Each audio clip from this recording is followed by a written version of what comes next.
हरेः पुलकभूषणमाश्रयन्ती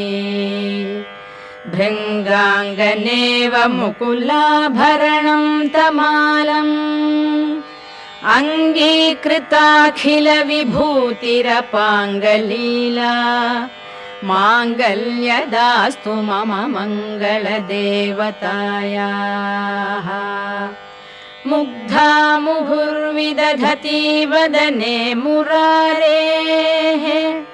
प्रेमत्रपा प्रणिहितानि गतागतानि